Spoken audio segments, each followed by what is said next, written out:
Bem, meus irmãos, está chegando aqui o nosso horário, né? Já demos os nossos recados.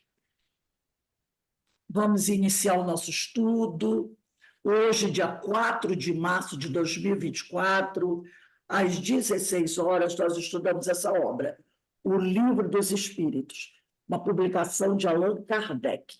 Hoje nós vamos começar estudando a questão 439, que está na parte segunda, capítulo 8, da emancipação da alma. Vamos começar a falar do êxtase, né?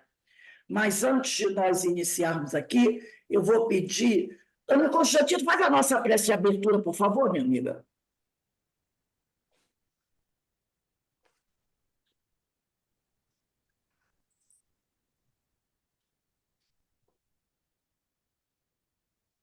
Pai, Senhor da vida, agradecemos esse momento, essa oportunidade de estudo, agradecemos ao Mestre Jesus, a espiritualidade amiga da Casa de Francisco, que nos acolhe e nos dá a oportunidade de estudar.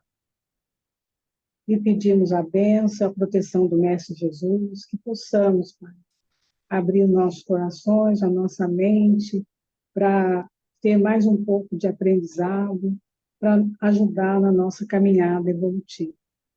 E pedimos a permissão para dar para iniciar os estudos do Livro dos Espíritos da tarde de hoje. Graças a Deus. Graças a Deus. Então, vou iniciar aqui fazendo a leitura da questão 439 de O Livro dos Espíritos, que trata do êxtase. Kardec faz a seguinte pergunta aos espíritos: que diferença há entre o êxtase e o sonambulismo? E os espíritos respondem: o êxtase é um sonambulismo mais apurado. A alma do estático ainda é mais independente. Então, primeira coisa, a gente tem que ter uma ideia: que êxtase e sonambulismo é um estado alterado de consciência. A criatura está num transe. Isso a gente tem que entender. Estado alterado de consciência, a criatura está num transe. Só que no êxtase, esse transe é mais apurado, é mais elevado. Aqui mesmo no Livro dos Espíritos, vamos abrir o nosso livro na questão 455, 455. Vamos procurar o 13º parágrafo.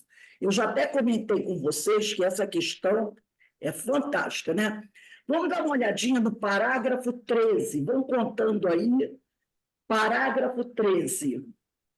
Na 455, parágrafo 13. No parágrafo 13, vou dar um tempinho aí para todo mundo achar. Conta aí, parágrafo 13. No parágrafo 13 está escrito assim, todo mundo já achou, né? É só contar, de 1 até 13, parágrafo 13. Questão 455.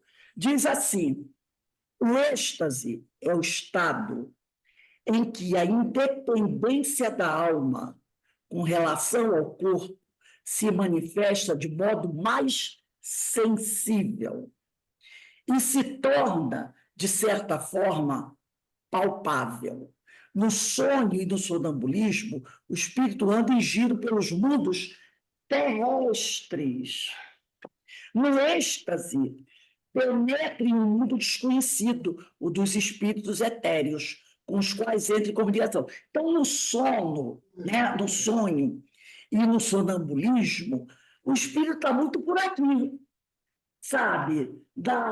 No nosso meio, ainda. Agora, quando esse espírito entra no êxtase, ele normalmente penetra mundos mais elevados.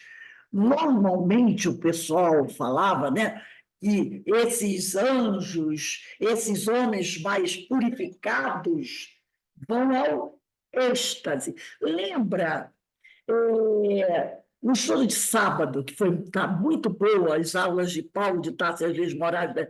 As duas últimas aulas muito. No sábado, nós estudamos um capítulo do livro de Isaías. É o capítulo, se eu não me engano, se eu tiver esquecido, Alberto, me corrija, 53. Acho que é o livro do profeta Isaías, capítulo 53. Nós estudamos todo o capítulo 53. É belíssimo. Nesse capítulo 53, Isaías, o profeta, há mais ou menos 750 anos antes de Cristo, tem um êxtase tem um êxtase. E nesse êxtase, ele, como um clarividente, vai ao futuro. E nesse futuro, ele vê quem? Ele vê Jesus. 750 anos antes de Jesus nascer. Ele vê Jesus, vê seu nascimento, vê tudo que Jesus faz quando está encarnado, até o momento da sua morte. Então, ele tem um êxtase. Tá? Depois, retornando desse êxtase, ele narra o que ele viu. E exatamente o que ele conta é o que vai acontecer com Jesus. A sua morte crucificada, a sua prisão, a sua tortura, a morte, como ele nasceu, família pobre, todo o trabalho que ele realizou, a sua prisão, que ele foi morto entre ladrões, mas teve um túmulo no meio dos ricos, que foi José Arimateia que deu um túmulo para ele. E o momento da morte dele, quando ele pede, Pai, perdoa-lhes que eles não sabem o que fazem. Ele narra tudo, está lá, no capítulo 53 de Isaías, mais ou menos 750 anos antes de Cristo, no Antigo Testamento. Percebeu? É a prova disso que a gente vem estudando no livro Diversidades Carismas, na sexta-feira, com a Ivone do Amaral Pereira, sobre clarividência. E hoje com esse êxtase. Ele tem esse êxtase. Então, ele vai ao futuro e vê tudo. E conta. Está lá no livro do profeta Isaías, capítulo 53. E ainda fala de Estevão, né? Que Estevão, por isso que Estevão teve facilidade de conhecer, de aceitar o evangelho de Jesus, a revelação. Porque Estevão, que era um judeu, não conhecia Jesus. Era um judeu, mas era um profundo estudioso das escrituras antigas e um profundo admirador de Isaías. Então, quando Pedro, ele chega na casa do caminho, Pedro começa a contar para ele a história de Jesus, automaticamente ele lembra do texto de Isaías, e ele recita o texto de Isaías todo para Pedro.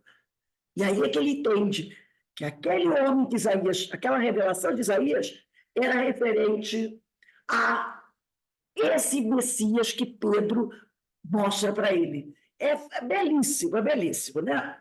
Então, é que ele diz aqui, no caso do sonho e sonambulismo, a gente está por aqui mesmo, na periferia da Terra. Já no êxtase, penetra em um mundo desconhecido, o dos espíritos etéreos, com os quais entre em comunicação, sem que, todavia, lhe seja lícito ultrapassar certos limites. Quer dizer, ele penetra nesse mundo superior, nesse mundo, né, mais elevado, muitas vezes, mas ele não pode ficar lá muito tempo, podemos dizer assim. Por quê?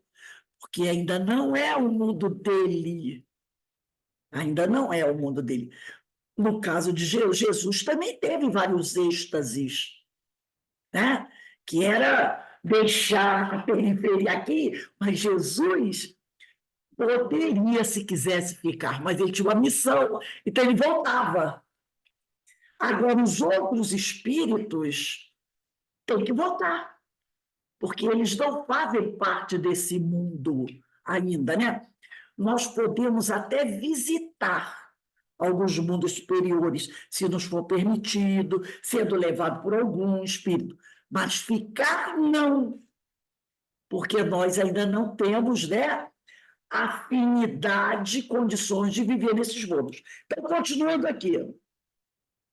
Então, eles é que sem que, todavia, lhe seja lícito ultrapassar certos limites, porque se nos transpusesse totalmente, se partiriam os laços que o prendem ao corpo. Então, se esse espírito transpuser essa faixa, tá? Ele tem certo limite, aí, no caso, ele estará cometendo suicídio. Estará cometendo suicídio. Porque pode acontecer de algum espírito tentar, mas vários que já tentaram, foi avisado a eles, cuidado, porque aí você vai querer ultrapassar essa faixa para ficar naquele mundo, só que você não vai ficar.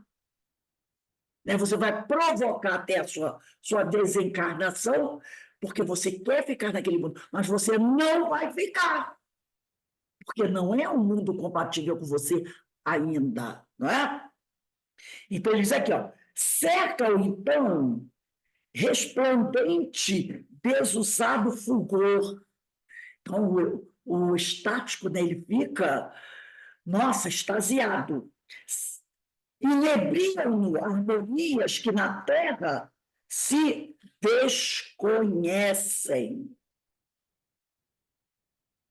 Indefinível bem-estar o invade, goza antecipadamente da beatitude celeste e bem se pode dizer que pousa no limiar da eternidade. E aí os espíritos fazem, né? Falam, esses momentos de êxtase é que fazem a pessoa, quando retorna, procurar trabalhar mais, se dedicar mais para ela, mais tarde, no futuro, participar desses mundos. É o tal do melzinho que bota na boca da criança, né? Então, a pessoa vê assim, quer dizer que existe a possibilidade de eu estar nesse mundo um dia? Sim. Então eu vou fazer por onde trabalhar mais para chegar lá mais cedo. Isso é possível? Sim. Sim. Porque aí depende de cada um de nós. Né? Depende de cada um de nós. Aí no parágrafo 14 diz assim... Ô, Rose, Oi, fale, Márcia. isso acontece em sonhos também? É em Não, sonho? ele diz que sonho e sonambulismo é outra coisa. O êxtase é quando a criatura entra no estado alterado de consciência e vai a esses mundos. É uma coisa, não é uma coisa que aconteça normalmente. É porque eu passei por uma experiência que retrata tudo isso que você acabou de falar aqui, as sensações que nós temos, né? Você pode ser levada pela espiritualidade a outras regiões mais elevadas, mas isso não denomina que é um êxtase. O êxtase é diferente. A gente pode ser levado, de repente, num trabalho, como André Luiz foi levado, lembra? Que ele estava no plano espiritual, e os amigos espirituais o levaram para uma outra região, aonde ele encontrou a mãe dele. Aquilo não era êxtase, ele foi levado. O êxtase é diferente. Então, o 14º, ele diz assim, no estado de êxtase, o aniquilamento do corpo é quase completo.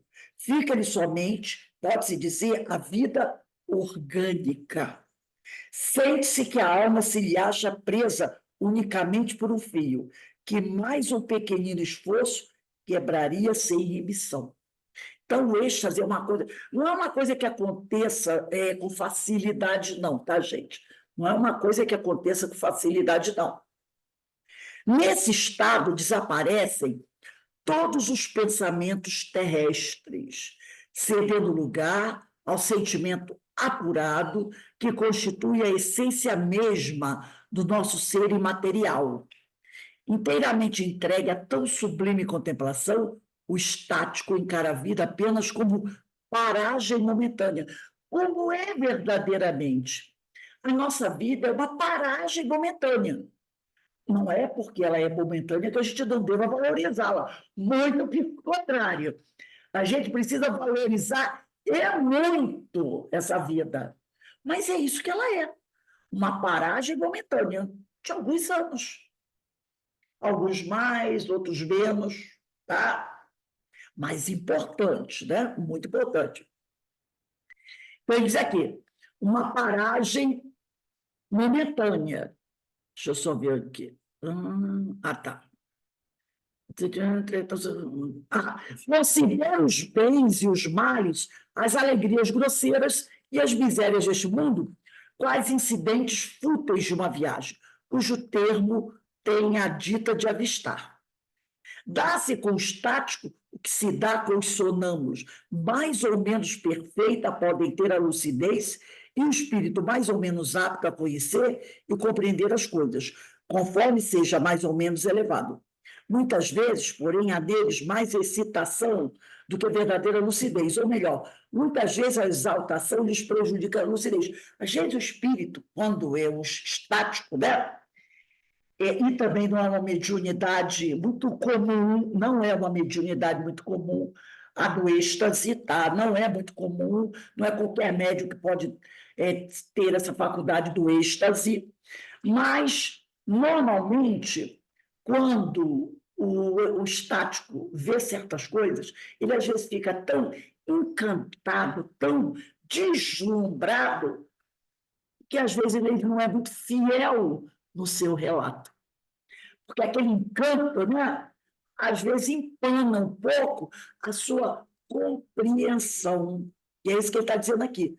Há neles mais excitação do que verdadeira lucidez. Ou melhor, muitas vezes a exaltação lhes prejudica a lucidez. Daí o serem frequentemente suas revelações um misto de verdades e erros, de coisas grandiosas e coisas absurdas, até ridículas. Porque ele fica tão encantado que muitas vezes ele fantasia o que ele está vendo. Ele fantasia. E aí, quando ele traz a revelação, ele diz coisas absurdas, que aí a pessoa olha assim, né? Rose, Ele fala, Beto. aquele palestrante Carlos Alberto, que você admira muito, né, que já teve aí na Cefa, Carlos Alberto, esqueci o sobrenome dele, Costa, se eu não me engano, Roberto Braga e Costa. Braga Costa. Aí ele tinha uma série de estudo de Apocalipse. Aí, no início do estudo, ele foi explicar como se deu a visão de João, de Apocalipse. E, às vezes, a gente, lendo o Apocalipse, é muito simbólico, é muito. Às vezes fica sem sentido, Sim. mas porque ele tinha uma visão que ele interpretou daquela maneira. Mas cada interpretação, para nós, muito, muito simbólica, tem uma essência. Exatamente. Viu 12 tronos, não sei o quê, em cada trono. Cada um daquilo ali tem um simbolismo real, significado. Mas ele estava num plano celeste. Sim, Então, até para ele traduzir o que viu do celeste para cá, entendeu? e também é o seguinte, na época que tudo isso acontece, em relação ao que ele vê, há uma distância muito grande.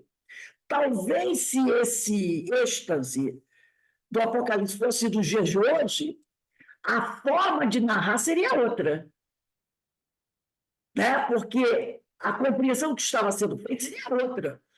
À época, o que ele conhecia de objeto aéreo seria só o passarinho. Só o passarinho. Hoje não. Hoje a gente tem, né? Poderia dizer, é um foguete, é uma nave espacial, é um avião a jato. Ele não tinha nenhuma referência dessa, não é? Nem balão dirigível ele tinha de referência, nem um Zeppelin, não é? Então, era muito difícil para ele narrar algo que ele não compreendia o que ele estava vendo. Muito difícil, né? Por isso que fica muito cheio de simbolismo na hora que ele vai. Mas hoje a gente tem melhores condições para estudar e interpretar a visão dele. né? Por isso que hoje as pessoas fazem o estudo do Apocalipse, porque nós conseguimos hoje perceber melhor essa revelação. Porque o Carlos Alberto diz que com a chave do Espiritismo, né, o Espiritismo conseguiu abrir a porta do entendimento. Porque hoje o conhecimento que a doutrina nos dá permite você ter essa visão que você está falando mais ampla e Exato. interpretar de forma mais próxima a mensagem de João. Exatamente. É igual Jesus, né? O pessoal diz, Jesus, era assim, Moisés era a porta, Jesus a chave. Aí Emmanuel, né, já dá uma outra interpretação. Emmanuel diz, Jesus é a porta, a doutrina é a chave, Kardec é a chave. Por quê? Porque hoje, até o ensinamento de Jesus, olha o ensinamento das parábolas.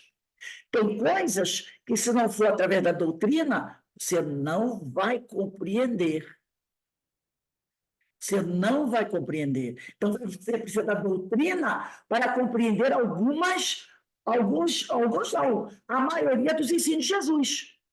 Por exemplo, só para a gente encerrar isso, quando você pega o livro de Gênesis, da Bíblia, o primeiro livro da Bíblia, ele vai falar, o mundo foi criado em 6 dias, não é assim? Cada dia desse é uma era. Não é os dias da semana. Quer dizer, na segunda criou isso, na terça criou aquilo, na quarta criou aquilo. O mundo foi criado em 6 dias. Cada dia é uma era. Cada dia são milhões de anos. É uma era. Mas só hoje que você compreende isso. Aquela pessoa que não sabe disso, diz, o mundo foi criado em 6 dias, segunda, terça, quarta, quinta, sexta. E no sábado, né? No sábado descansou. Entendeu? Aí a semana. Não, é uma era. Então, a gente começa a compreender melhor, né? Então, diz aqui, dessa exaltação, que é sempre uma causa da fraqueza, de fraqueza, quando o indivíduo não sabe reprimi-la, espíritos inferiores costumam aproveitar-se para dominar o estático. Porque quando o estático não sabe dominar essa exaltação, aí ele fica desequilibrado. E aí os espíritos inferiores já querem uma brecha para controlar o estático. E aí diz aqui, tomando com tal intuito aos seus olhos aparências que mais o aferram às ideias que nutrem do estado de vigília. Aí os espíritos inferiores tomam aparências, de repente, de anjos, de seres celestiais, qualquer coisa assim, para dar mais credulidade ao que o estático está falando. Entendeu? E aí ele vê as figuras, e aí eles o dominam, né? Aparências que mais o aferram às ideias que nutrem do estado de vigília. Então, eles observam, aquela pessoa ali é uma pessoa muito crédula, é uma pessoa que acredita, por exemplo, acredita que o mundo foi criado em 6 dias, acredita em Adão e Eva, entendeu? Acreditam nessas coisas assim. Então, de repente, vai aparecer o Adão e Eva na frente, comendo a uva, a cobra. Ele vai trabalhar aquilo que você acredita e vai potencializar aquilo. E aí o incrédulo vai ficar um pouco perdido. Agora, dando continuidade ainda a esses temas, eu vou compartilhar aqui com vocês o livro No Invisível, de Leon Denis. Quando Leon Denis, ele ainda também trabalhando esse assunto aqui, ele vai dizer assim, aos sonhos etéreos pode-se juntar o fenômeno de êxtase ou arroubo, que é outro nome que se dá ao êxtase, arroubo, considerado por certos sábios poucos competentes em matéria de psiquismo como estado mórbido. O êxtase é, em verdade, um dos mais belos apanágios da alma afetuosa e crente, que, na exaltação de sua fé, reúne todas as suas energias, se desembaraça momentaneamente dos empecilhos carnais e se transporta às regiões em que o belo se ostenta em suas infinitas manifestações. No êxtase, o corpo se torna insensível. A alma libertada de sua prisão tem concentradas toda a sua energia vital e toda a sua faculdade de visão em um ponto único. Ela não é mais deste mundo, mas participa já da vida celeste. A felicidade dos estáticos, o júbilo que experimentam, contemplando as magnificências do além, seriam só por si suficientes para nos demonstrar a extensão dos gozos que nos reservam as esferas espirituais. Se as nossas grosseiras concepções não nos impedissem, muitíssimas vezes, de os compreender e pressentir. Então, o que nos atrapalha ainda, né, e o que nos impede, podemos dizer ainda, de não estarmos já nesses mundos bem próximos deles, é ainda a nossa ignorância, né? A nossa ignorância, a nossa modo de ser, é isso que nos atrapalha. Porque alguns espíritos já se encontram nesses mundos. Alguns já se encontram. Mas nós, infelizmente, vamos lembrar aí do pessoal de Capela. Pessoal de Capela. Diz Emmanuel que muitos dos egípcios já voltaram para esses mundos elevados. Enquanto isso, os hebreus, a maioria ainda está aqui. E vieram no meu período. Então, no A Caminho da Luz, ele fala sobre isso. Que muitos dos egípcios, que foi um grupo que veio, né? Eram os egípcios, os árias, os indianos, os hebreus, eles vieram praticamente à mesma época. Só que grande parte dos egípcios já voltaram nas esferas superiores de onde eles vieram. E grande parte dos hebreus ainda estão aqui. Por que será? Lembra que no A Caminho da Luz, que nós até vimos também no sábado, Emmanuel diz que, apesar de ser um povo muito valoroso, muito guerreiro, muito fraterno, ele diz assim, ele diz, muito fraterno entre si. Emmanuel fala isso, que os hebreus é um povo muito guerreiro, um povo muito sábio, um povo muito valoroso, um povo que manteve essa unidade do Deus único, mas é um povo muito fraterno entre si, muito fechado para eles mesmos. E uma das características deles era o extremado orgulho. Extremado orgulho, Emmanuel fala. Os egípcios voltaram já há muito tempo, e muitos deles ainda estão aqui. Por quê? Olha aí, extremado. Isso nós também. Muitos de nós ainda estamos nessa situação por causa de quê? Do nosso extremado orgulho, vaidade e egoísmo. O dia que a gente começa a se libertar desse extremado orgulho, dessa trilogia, a gente vai ver esses mundos, né? Vamos voltar aqui na questão 440 de O Livro dos Espíritos. Na questão 440, Kardec pergunta: o espírito do estático penetra realmente nos mundos superiores? A resposta é sim. Sim. Vê esses mundos e compreende a felicidade do que os habitam, onde lhe nasce o desejo de lá permanecer. Há, porém, mundos inacessíveis aos espíritos, que ainda não estão bastante purificados. Então, você vê esses mundos, daí é que dá vontade de lá ficar. Agora, tem outros mundos mais elevados, que esse a gente nem pode ir lá. Nem pode ir lá, tá? Porque a gente não está devidamente purificado. Mas, sim, ele vê esses mundos, compreende a felicidade dos que habitam lá, e daí vem aquele nosso desejo. Não, um dia eu quero estar lá. Um dia eu quero ser engenheiro estelar. Eu adoro isso. Engenheiro estelar. Né? Que coisa maravilhosa. Nós seremos, sim. Agora, o quando vai depender de nós mesmos, né? Da nossa vontade de trabalhar, de progredir, de melhorar. Questão 441.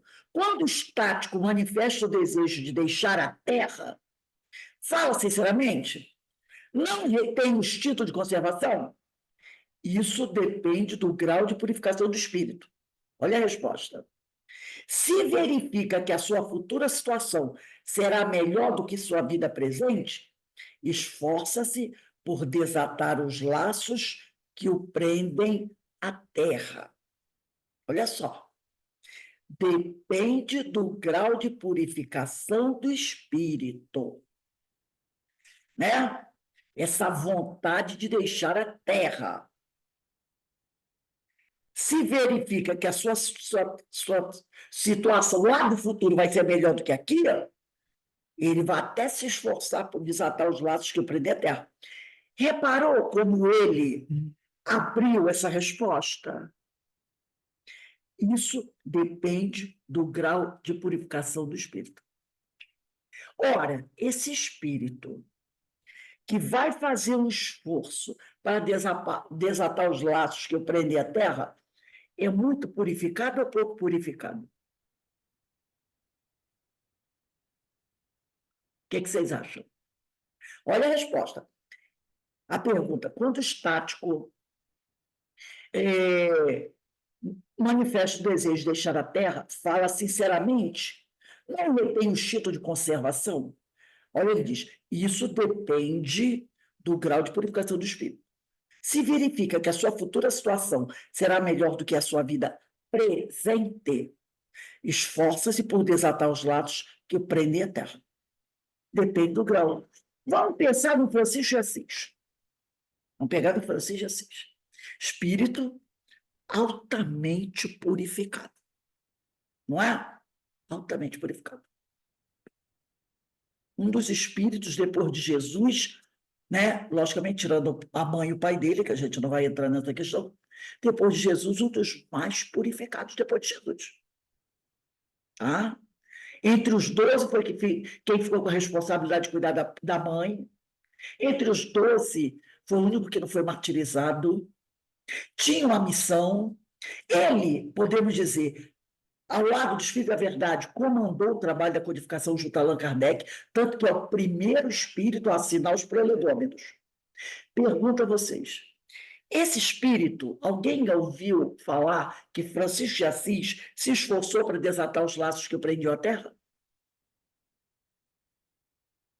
Estático ele era? Sim, ele era o estático. Ele era o estático. Na biografia dele está lá, vários momentos, né, que ele tem esse êxtase. Alguma vez falou nisso? Não. Por quê? Porque ele sabia da missão dele. Então, em nenhum momento ele pensou em apressar a volta dele ao mundo espiritual. Ora, esforçar-se por desatar os laços que prendem a terra é o quê? É querer antecipar a sua volta ao plano espiritual, que tem que ser natural. Natural. Desatar os laços é suicídio. Não está na minha hora, mas eu vi o mundo superior, fiquei tão encantado que eu quero ficar lá. Pergunta, está na tua hora? Alguém viu Paulo de Tarso, que era outro estático, fazer isso? Francisco de Assis fazer isso? Não. Não. Ficaram aqui e cumpriram com a sua missão, enfrentando tudo o que tinha que enfrentar. Até o Inácio de Antioquia, que no final, né, ele estava sendo levado para o circo, as pessoas queriam impedir dele ir. Mas ele sabia que estava na hora dele. Então, eles queriam sequestrá-lo, aquela coisa toda. Ele disse, não, me deixa a coisa acontecer naturalmente como tem que acontecer. Entendeu? Então, a pergunta 442. Kardec diz assim, se deixasse o estático entregue a si mesmo, é aquele que está doido para desatar os laços que prendem a terra, poderia sua alma abandonar definitivamente o corpo? Deixa o estático, ele se entrega, porque há essa possibilidade dele se entregar e fazer o desligamento. Perfeitamente, diz o Espírito. Poderia morrer. Poderia morrer. se deixasse o estático entregue a si mesmo. Ele poderia morrer. Por isso é que preciso se torna a chamá-lo a voltar. Por isso que aquele que está junto com ele precisa bater a mãozinha no ombro e dizer assim, colega, volta. Tá? Convidá-lo a voltar, apelando para tudo que o prende a este mundo. Meu irmão, você não pode partir agora, se desligar agora. Você ainda tem uma tarefa a realizar. Você ainda tem uma família, tem filhos para criar. Você tem coisas para fazer aqui na Terra. Fazendo-lhe, sobretudo, olha só o que a espiritualidade fala. Fazendo-lhe, sobretudo, compreender que a maneira mais certa de não ficar lá naquele mundo maravilhoso, onde vê que seria feliz, consistiria em partir a cadeia que tem presa ao planeta terreno, provocar a morte.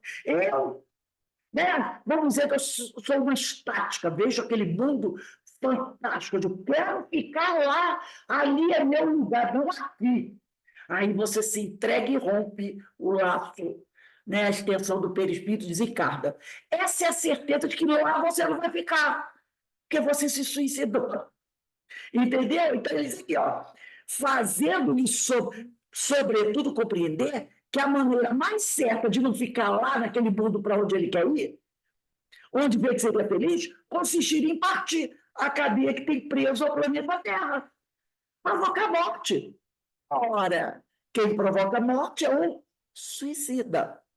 Então, ao suicidar-se, provocar a própria morte, isso não levará ao mundo feliz, e sim ao mundo das dores. Entendeu? Porque ele diz, eu sou estático, eu vi aquilo, aqui da Terra não quero não, de jeito nenhum, mas não quero mesmo.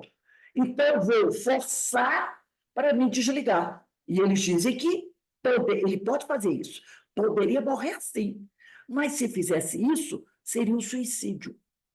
E ele não iria para aquele mundo maravilhoso. E ele viu. Percebeu qual o problema aí? 443. Pretendendo que lhe é dado ver coisas que, evidentemente, muitas vezes, são produto de uma imaginação que as crenças e prejuízos terrestres impressionaram, não será justo concluir-se que nem tudo que o estático vê é real? Lembra que nós estudamos lá na questão 455? Sobre o estático, que muitas vezes fica tão exaltado que ele acaba fantasiando o que vê? Olha o que estamos aqui. O que o estático vê é real para ele. Mas como seu espírito se conserva sempre debaixo da influência das ideias terrenas, pode acontecer que veja seu modo, ou melhor, exprima o que vê numa linguagem moldada pelos preconceitos e ideias de que se acha imbuído, ou então pelos vossos preconceitos e ideias, a fim de ser mais bem compreendido. Nesse sentido, principalmente, é que lhe sucede o caso de João Batista. Quando ele vê aquilo que ele não sabe explicar, ele tenta o quê? Dar uma explicação, baseado naquilo que ele conhece. Entendeu? Porque João Evangelista. João Evangelista, desculpe. João Evangelista. Porque aquela coisa, a espiritualidade não vai colocar na cabeça do sujeito, no caso do João, uma experiências do século XXI. Ah, não, ele está vendo aqui essas cenas, ele não está compreendendo muita coisa. Então, eu vou fazer o seguinte, vamos colocar na cabeça dele conhecimento do século XXI, para ele entender e poder passar a mensagem. Não funciona. Não pode ser assim. O conhecimento que a gente tem é o conhecimento que a gente vai adquirindo com as nossas experiências. Por exemplo, Rose, quando na passagem do Apocalipse tem assim, que no Jerusalém Celeste irá o noivo encontrar a noiva e haverá o casamento. Jerusalém Celeste é os espíritos de escola superiores. O noivo é a humanidade. Então, quando a humanidade encontrar Jesus, que é a noiva, vai se dar esse encontro com o mundo superior, com os espíritos superiores. Nós vamos ter essa... Então, tu vê a maneira como está redigido, uma coisa que, se tu não tiver uma maneira de ler aquilo ali, tu não consegue compreender. Se for o pé da letra, não chega a lugar nenhum. Quando você estuda a palavra de Jesus, não tem uma palavra sobre as noivas que estão esperando o noivo, e algumas delas deixam a candeia apagada. Aquela parábola da noiva, das noivas esperando o noivo já ajuda nessa interpretação. As noivas estão aguardando o noivo que há de chegar. Então, quem estuda a parábola já sabe que o noivo é Jesus. Então, a parábola de Jesus já vai facilitar o entendimento desse trecho aí. Entendeu? Olha como as parábolas são importantes. É simbólico também, cheio de alegorias. Então, eles aqui, né? Os táticos, vê que ele veio para ele. Mas como o seu espírito se conserva sempre debaixo da influência das ideias terrenas, pode acontecer que veja seu modo, ou melhor, que exprime o que vê numa linguagem moldada pelos preconceitos e ideias que se acham muito. Você quer ver uma coisa? Essa semana eu estava vendo um programa, acho que era Discovery, que mostrou um grupo, não me lembro se foi na África ou foi na Ásia, era um grupo ainda muito primitivo, sabe? Muito primitivo. E, inclusive, não havia ainda, isso foi nos anos 50, por aí. Início dos anos 50, depois da Segunda Guerra Mundial. Esse grupo muito primitivo, não me lembro se foi na Ásia ou se foi na África. E o que aconteceu? Aquele período era um período de muita seca. E alguns estudiosos, antropólogos, perceberam, porque eles estavam sempre passando de avião, assim, que aquele grupo estava faminto. Então, o que eles fizeram? Eles começaram a enviar alimentos de avião. Eles passavam voando baixo e jogavam, entendeu? Jogavam embalagens com mantimentos, com comida, com tudo isso, eles jogavam. Porque eles não queriam entrar em contato com aquele grupo, né, com aqueles grupos. Então, eles jogavam de avião. Eles iam descampado perto da aldeia deles e jogavam. Passado alguns anos, os antropólogos foram até lá, conseguiram fazer o contato. Sabe o que eles encontraram? E os índios, chamando índio, modo de falar, né? Esses homens, essas mulheres, adoravam, fizeram de madeira não, galho de árvore, assim, um grande avião que eles iam passar e fizeram alguns bonecos de palha representando, porque o avião passava abaixo, e alguns viam os pilotos, os homens jogando. Então, eles perceberam que era parecido com eles. Então, fizeram figuras humanas de galho de árvore, de palha, perto do avião, fizeram a grande maquete de avião, e adoravam como deuses. Deuses que enviaram comida dos céus para o povo que estava com fome. Porque eles já haviam feito, muitas vezes, várias cerimônias, como é comum, né? Lembra? Lá no passado, muito no passado, faziam até sacrifício humano, né? Em época de seca, né? Para os deuses mandarem, sacrificavam crianças. Isso acontecia muito entre os incas, maias, astecas, sacrificavam seres humanos ao deus, né? Da chuva, para mandar chuva, faziam muitos esses sacrifícios. Então, eles já haviam feito, alguns não sacrifícios do mundo, cerimônias pedindo aos deuses que mandasse, né, comida, essas coisas. E aí aconteceu. Então, eles achavam que aquela comida que eles estavam recebendo era a resposta dos deuses. Dos deuses. E adoravam aqueles aviões, porque eram os deuses que haviam mandado, vindo do céu.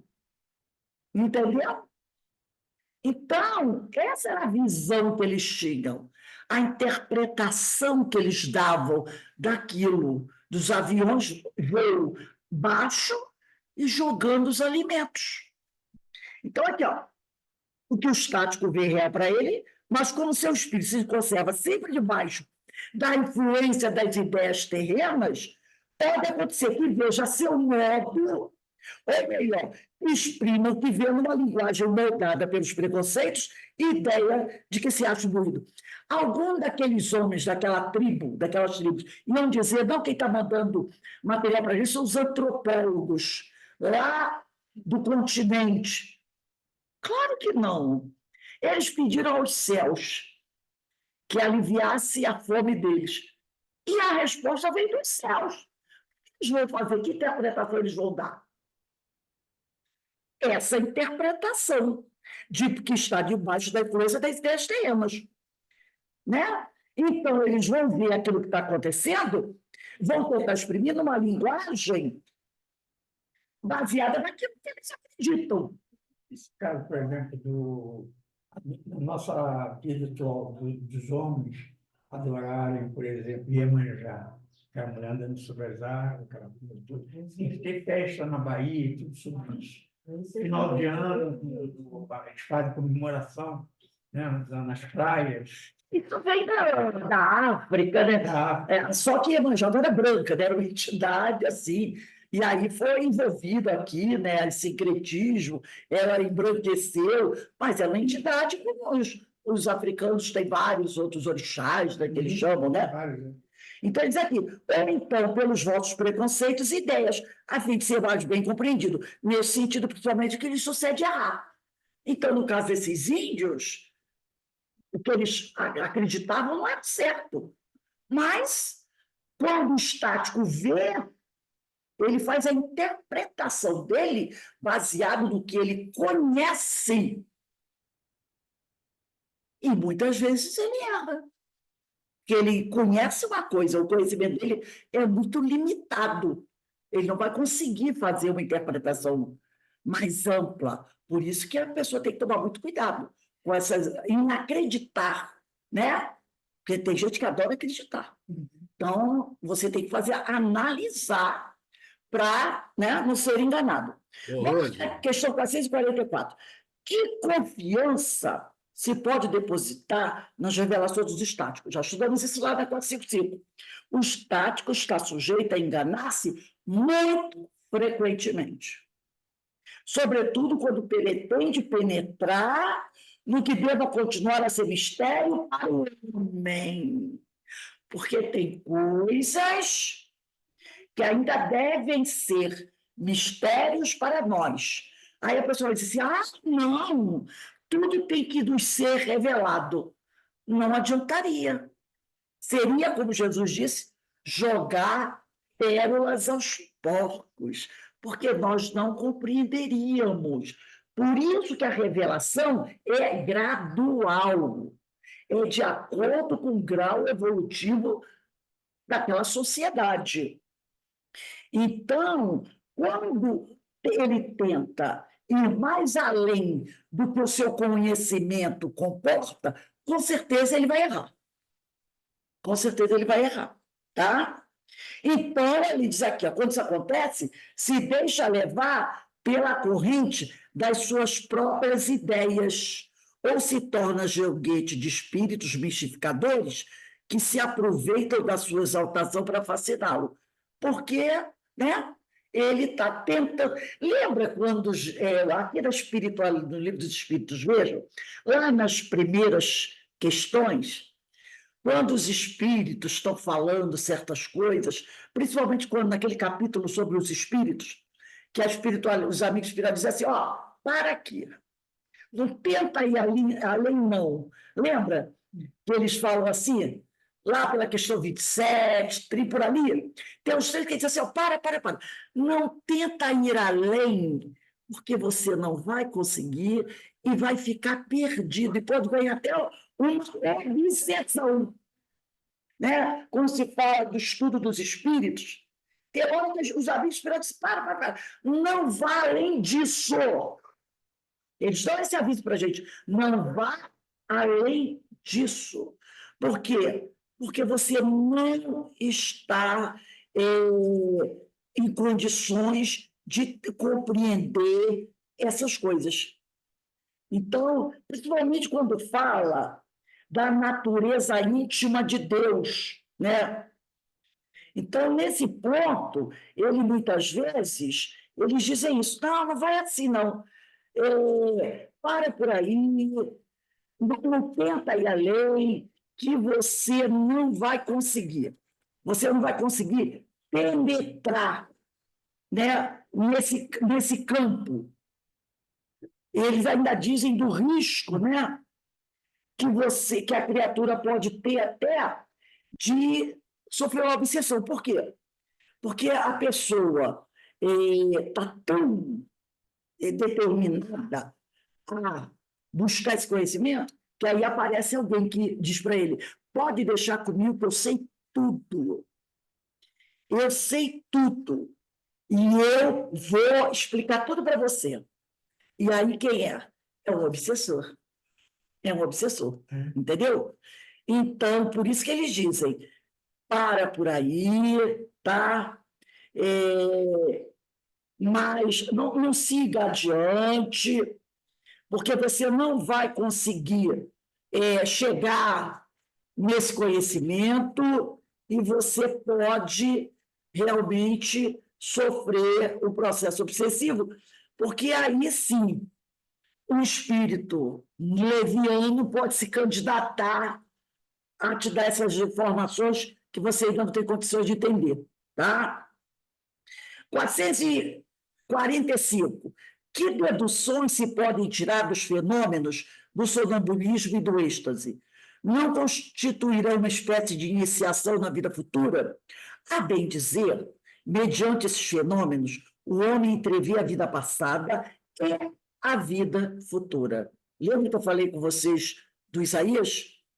Estude-os. Então, olha o que eles estão dizendo aqui. Para a gente estudar esses fenômenos, sonambulismo, êxtase, apometria, clarividência, estude-os e achará o aclaramento de mais de um mistério que a sua razão inutilmente procura devassar. Tá? Então, a melhor forma de você compreender as coisas, né, quando isso acontece, é estudando esses fenômenos. É o que a gente vem fazendo desde um tempo para cá, com esses temas, né? Graças a Hermínio de Miranda, graças a Ivone do Amaral Pereira, a Sueli Caldas Schubert. A gente vem estudando agora com o Emmanuel, que a gente está estudando aí, o perispírito, né? Estúdios. E aí você vai conhecendo esses fenômenos e o tal do mistério que os envolve vai desaparecendo.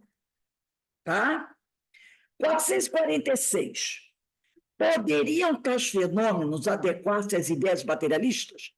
Aquele que os estudar de boa fé e sem prevenções não poderá ser materialista nem ateu. Olha a pergunta. Poderiam tais fenômenos adequar-se às ideias materialistas?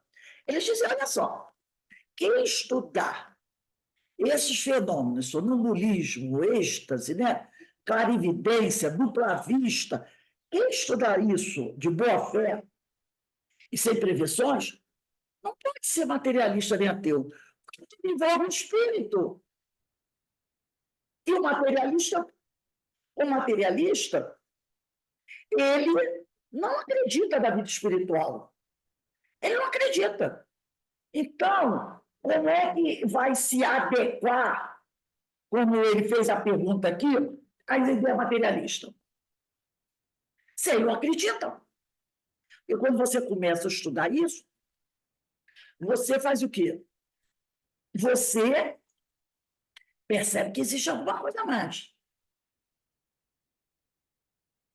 Então, aquele que estuda esses fenômenos vai ratificar, confirmar que existe um mundo espiritual e que a existência do espírito é verdadeira, né? Então, pelo contrário, não poderá ser materialista nem ateu. Então, semana que vem, a gente vai entrar na dupla vista, tá? Vai ser dia 11, vamos botar a data aí, ó. 11/3/24, né? Dia 11 a gente vai... Então, o livro dos médios vai ficar para a semana que vem. Já sabe que vamos usar a semana que vem o livro dos médios. Então, a gente vê... segunda-feira, peraí. Gente, não, desculpe. Segunda-feira que vem não vai ter aula, porque eu vou estar no Rio de Janeiro, que é aniversário da minha mãe. Ela vai fazer 91 anos. Então, vai ficar para o dia 18. Dia 18/3. 91 anos tem que estar lá, né? Tem que participar, né? Bem, 91 anos com muita lucidez. Muita lucidez. Então, a gente não vai poder estar lá, porque não vai ter como dar aula. Então, vai ser dia 18, tá? 18. Então, segunda-feira que vem só vai ter palestra. Não vai ter nem Devoção Invisível, nem vai ter o Livro dos Médios. Bom? Então, gente, nós vamos encerrando aqui o nosso estudo. Também não vai ter estudo de Paulo, né? Por causa do evento. Não, eu vou para o Rio. Dia 10 é domingo, aniversário da... Ele está falando 9. Dia 9 vai ter. Dia 9 é sábado. Mas não vai ter aula. Então, não vai ter. Não vai ter, então, é no horário do seminário. Isso. O seminário, né? Como vai ter o seminário, não vai ter aula de Paulo, vai ser o seminário às 4h30. Todos estão convidados, já pedi para vocês compartilharem, porque realmente a equipe de Ivone Pereira vai estar conosco. Então, é o primeiro seminário de Ivone Pereira da casa, então vamos estar juntos aí, pedir para vocês divulgarem o seminário, eu vou mandar o link na sexta-feira, divulguem, entreguem, mandem o link para os amigos, vamos estar juntos aqui para homenagear essa nossa grande companheira, né? Ivone do Amaral Pereira, essa médium que todos nós devemos buscar seguir o exemplo, porque o trabalho dela foi realmente, é o título do seminário, né? Ela realizou a mediunidade, praticou a mediunidade, se colocou a serviço da vida. Então, vai ser o nosso encontro com Ivone, né? A nossa confraternização com Ivone do Amaral Pereira. Então, gente, vamos encerrando aqui a nossa reunião. Denise, faz a nossa prece de agradecimento, por favor. Oi. Pai querido, grato estamos, Senhor, por mais uma oportunidade de reflexão, de estudo, de absorção desses conhecimentos que nos trazem melhores opções, né? Nos auxiliam nas melhores opções do nosso dia a dia, e colocando esse evangelho em prática, Senhor, que possamos seguir os passos do nosso Mestre Jesus, que Ele esteja presente em nossos corações, que Ele esteja presente ao nosso lado. Sabemos que, pela vontade dEle está. Então, que possamos, então, sempre elevar os nossos pensamentos, as nossas vibrações, para entrarmos em contato com o Mestre, com esses irmãos que nos auxiliam na nossa caminhada, e com o coração sempre grato a Ti, Senhor, lhe rogamos, permita que seja encerrada este estudo da tarde de hoje. Graças a Deus. Graças a Deus. Gente, para o estudo do Devoção Invisível, eu vou precisar do Livro dos Espíritos, tá? Quem tiver aí também, vamos ver aqui, quem tiver também o Emmanuel, que talvez a gente dê uma olhadinha no Emmanuel, tá? Aquele livro Emmanuel que eu estudo a quarta-feira, quem tiver ele aí, pega o Emmanuel e o Livro dos Espíritos para estudar o Devoção Invisível. O livro dos médios fica para a semana que vem. Então, vamos dar uma paradinha aqui. Daqui a pouco... Rose Isaías, o que mesmo? Qual é o... 53. Capítulo 53, tá? 53. Obrigada.